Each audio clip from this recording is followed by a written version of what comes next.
Hey everyone, let me begin by apologizing for not making a video last week. I'm not even a month in. Not even a month into the year, and I already missed one. I'm really sorry. But to give you a bunch of information you're not asking for, some of you might know, most of you probably don't. I work in the wedding industry. The weekends are when all the weddings are. But to give you a brief landscape of what the rest of my week looks like, Mondays are when I'm gathering information, sending it all out for that weekend's weddings. Tuesdays and Wednesdays, I'm meeting with couples that have upcoming weddings, and Thursdays are kind of like my day. So that's when I record these videos, are on Thursdays. And last Thursday, I had the rare Thursday wedding. It is not entirely uncommon. Well, it is uncommon. It's not unheard of, is probably what I should say. It's not unheard of, but it is uncommon. And last Thursday, one just landed in my lap, and I had to work it. So that's why there was no content from me last week, and I apologize. Anyway, sorry to bore you with the details of my life. I digress. The Bills beat the Dolphins 31-10 a few weeks ago on Thursday Night Football, and my reaction to that, had I posted a video last week, would have been, I can't believe I picked that game to be close. The Bills seemingly own the Dolphins. That trend continues. I'm not sure on Mike McDaniel. I don't know how I would feel if I was a Dolphins fan. Like, sure, you're drawing up some neat and nifty plays that look cool when they work, but when they don't, and even when they are, there's still no flow or rhythm really to your offense. And I don't know, smoke and mirrors, that Miami Dolphins team. And now Tua has another concussion. Of course, I hope he's all right. I don't know what he's doing jumping headfirst into a defender. Like, you're down 21 points. I know that there's enough time for them to come back. They've done things like that before. They can score like that. They've done that. But, man, head first, knowing your history, dude, just slide. I hope he, it sounds like he wants to continue playing football. I hope he does. He's part of what makes that rivalry fun, to be honest with you. Because now the Dolphins aren't fun to me anymore. Like, they're totally in the rear view. I don't even give them a chance. Does anybody? Who would give them a chance at the division playoffs, anything, with Tua's, at least the remainder of his 2024 season, just entirely up in the air? Anyway, that's that. My prediction for the Bills against the Jags, not even kidding, I would have predicted the Bills to win by probably 17 points. It ended up being 37, which would have been hard to predict. But Jacksonville stinks. Okay, I mean, they're not good. I'm starting to think. I think that Doug Peterson is just locked into Nick Foles, just a scorching hot Nick Foles. And maybe the way Doug Peterson wanted to play, 6 years ago or whenever they won the Super Bowl there in Philly, maybe that was the way. But the guy hasn't adapted at all. It's like he just thought he would inherit Trevor Lawrence and put some nice pieces around him and just run what he's done, and it would just work. The guy doesn't adapt, and maybe he's just overall not a good coach. He's on the verge of getting fired. Who would be the number one? Who would be the top of that list? I don't have like the odds in front of me or anything, but who is the first coach to be fired in season? What would the odds be? I think Peterson would be pretty high. I think maybe Kevin Stefanski's probably feeling it in Cleveland. I'm sure I'm overlooking somebody. I'm just trying to go off the top of my head. Anyway, I mean, the Bills just throttled Jacksonville from start to finish. The Bills had 2 touchdowns while Jacksonville had 1 yard. That was a real thing that happened. The Bills went down the field, scored 6 points. Jacksonville got the ball, went 3 and out, gaining 1 yard. The Bills got the ball back, scored 7 points, 13-0. I mean, they were made. The Bills were made really in the first quarter, but certainly by the second quarter, that game was over. Which is great because it just turns the stadium into a complete party the rest of the way. You got to see Keon Coleman's first touchdown. You got to see DeMar Hamlin's first interception. What else was there? Javon Solomon's first sack. I'm missing something else as well.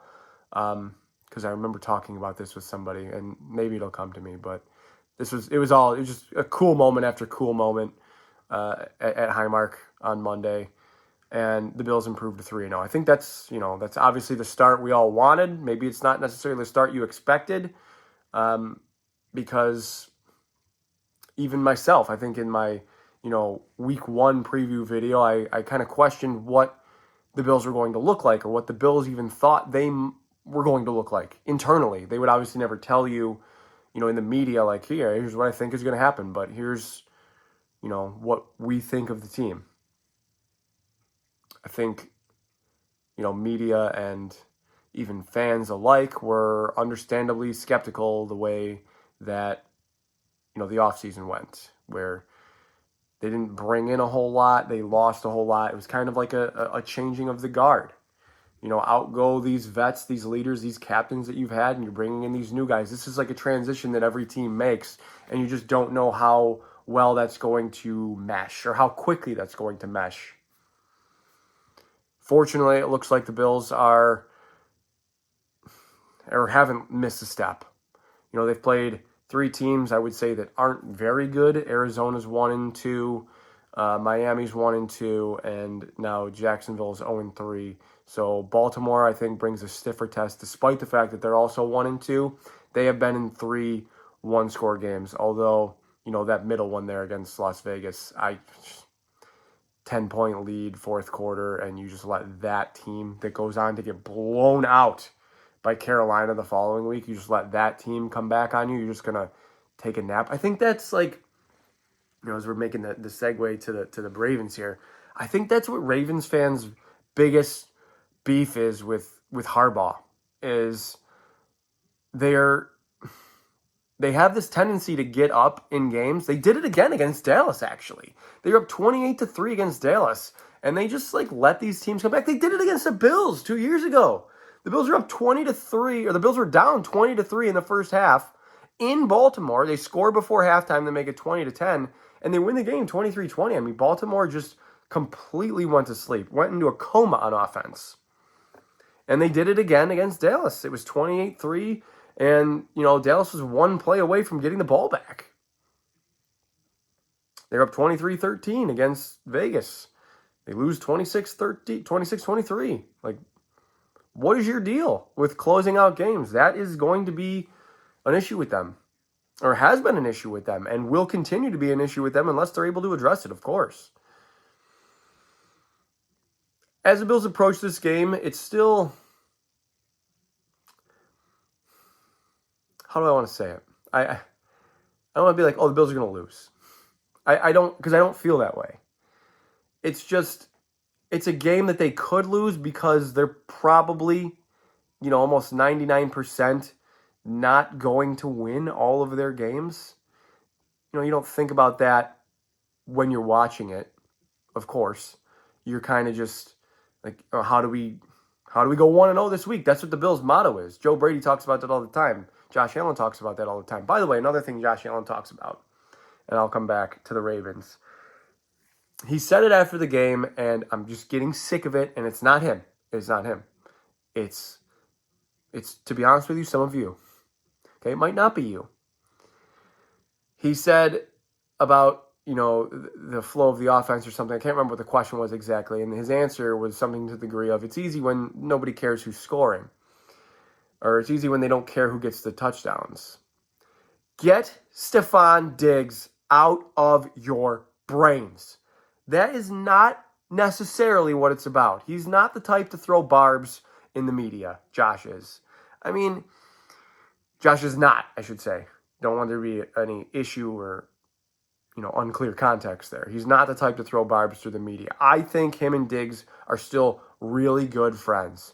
A video came up on Twitter this week of Diggs when he was with the Bills talking about why he wanted out of Minnesota. And he just said, I think I kind of needed to branch out of there. The offense was changing.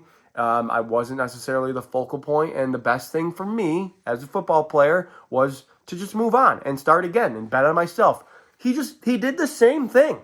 Okay, that doesn't mean he hates the Bills or he hates Buffalo or he hates you, the fans. Get him out of your head. Or it doesn't even really mean he's selfish. He is a football player that has the opportunity to better situations for himself, especially when he's in what is likely the last, 2 to 4 years of his career probably. So he wants, that's what he wants, and he has that right. Get him out of your brains. The Bills, I promise you, are not thinking about Stephon Diggs. You are. Maybe not all of you. But if this applies to you, you are. Let it go. Diggs wasn't the problem, the cancer. Like the Bills won however many games, 6 straight games or something to end the year last year, leading into the playoffs, and then they got beat like they have 3 times before, or 2 times before. 3 times before in the playoffs, 2 times by Kansas City. They got beat. Wasn't necessarily Stephon Diggs' fault. Okay, here we go. Somebody's be like, oh, they dropped this, that. Okay, I got to drop it. I have to drop it because I'm tired of talking about it. I'm just trying to reach all of you and get this point across to you. Let it go. To quote one of my favorite movies, Forgetting Sarah Marshall, very small quote in the movie, it's like The Sopranos. It's over. Find a new show. In fact, the new show is right in front of you. It's the 2024 Buffalo Bills. They're 3-0. Focus on that. Ravens. Where was I? We're going 1-0 week to week. I could just see the Bills struggling with this game. I know that they're not going to get Terrell Bernard back, and they're not going to get Taron Johnson back. The injuries are just, they're bound to catch up with them or make them look weak in certain situations, or maybe just one game eventually. And maybe that's when you're playing Derrick Henry. I know the last time the Bills played Derrick Henry, I believe it was with the Titans. The Bills won 41-7. And Henry was a total non-factor. I think he might have scored their touchdown that game, but he had like 12 carries for 25 yards or something because the Bills were just foot on the gas. And when the team with Derrick Henry gets behind, they don't use him because he's not a pass-catching back. He's not, the versatile guy. He's the guy that they line up, they hand him the ball. They line up under center, really, which Lamar Jackson isn't really used to. They did that a lot against Dallas. So that might be something new that they're adding to their repertoire because I think it gets Derrick Henry going. Derrick Henry's one of the slowest running backs, I swear, in the 2 to 3 yard setting. But once those legs get churning, man, that guy is a bully. And he picks up speed quick after he gets beyond that first 2 to 3 yards. I mean, we just saw this past week. I believe he had 25 for 150 and 2 touchdowns. He can bury you if you let him. And if the Bills are, running nickel, which they do a lot, of course, and they're a little bit light at linebacker, granted, Dorian Williams, I think, is up to this task of getting into Derrick Henry's face. He is a missile back there. He wants Derrick Henry. That's the type of contact he's seeking out. But if you have, Williams and Balen Spector back there, and then Cam Lewis or somebody is your nickel back, and you're kind of weaker. I don't want to say weak because I think that they have filled in admirably for the guys that they're filling in. And think about that. It's supposed to be Terrell Bernard, Matt Milano, and Taron Johnson. That's what it's supposed to be at the second level. Instead, it's Balen Spector, Dorian Williams, and Cam Lewis. They filled in admirably. The Bills are 3-0. Nobody's really made them pay for it yet. The Bills have won by a lot. The Arizona only really stayed in the game because they were able to nickel and dime the Bills up the field in the first half, and then they got a nice kick return that kept them in it. But they were non-existent in the second half. The Bills' defense has been phenomenal for 10 quarters now. It's just, I could just see it catching up to them at some point. Like, catching up to them sounds weird, but I could just see them like, oh, somebody's got the game plan for them. And it could be the Ravens because the Ravens are good. But these next 3 games, they're super important. We've seen the 3 games against 3 teams that I think we all like the Bills in all 3 games. We like them at home against Arizona. We probably like them against Miami because of their history with Miami. We certainly like them at home against Jacksonville. These 3 games, all on the road, at Baltimore, at Houston, at New York, we're going to find out. I think I'm pretty confident all of you would sign up for 2-1, right? I certainly would. I'd really like to have the Jets game because it's a divisional game, and the Jets, they're 2-1 in their own right. So I'd really like to have that game and then split one of the next 2. I guess, you can't really think of it like that because you don't have the Jets game. You don't have the knowledge of the Jets game until you get there. But whatever, 2-1. They're all conference games as well, so it'll matter come tiebreakers. But this week, Um, I think I'm going to pick the Ravens to win the game.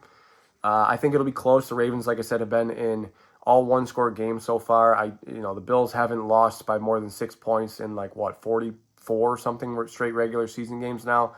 So I really like the game to remain close. I think the Ravens are hard. They're hard to blow out in the first place because they run the ball so well with two different guys. I love Zay Flowers. Even though he wasn't really a factor this past Sunday against Dallas because they didn't really need him to be, I think he is one of the best young receivers in the league. It's what I'm a little weirded out about is the absence of Mark Andrews. Is he washed?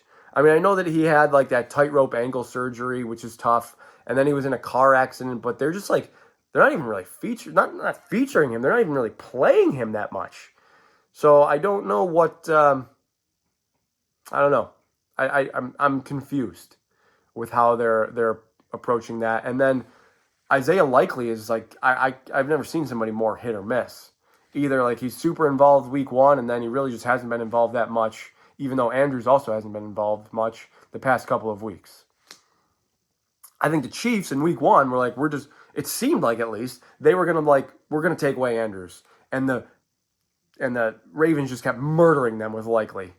And it nearly bit them in the butt. If Isaiah Likely wears a size 12 shoe instead of 14 or whatever he wears, maybe they end up winning the game in overtime, or they go for two and maybe they win, So the Ravens are still a tough team to figure because they're 1-2. They're obviously underperforming. They're below their own expectations.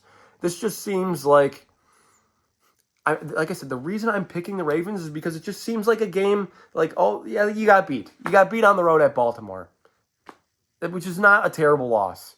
I don't want them to, obviously. Don't take it that way. I think the Bills are capable of beating them, especially if the Ravens are beat up on, they're beat up on the offensive line as well. They have guys limited in practice, 3 starting linemen limited in practice. They've had trouble protecting Lamar to begin with.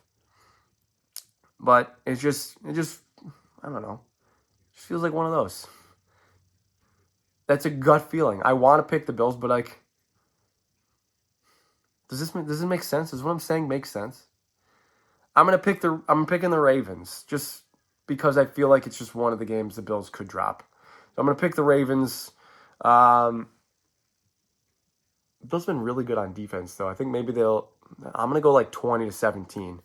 Maybe the Ravens defense is just a little bit more ready for the Bills' young offense. But anyway, guys, thanks for coming this far in the video. As always, I got ahead of myself.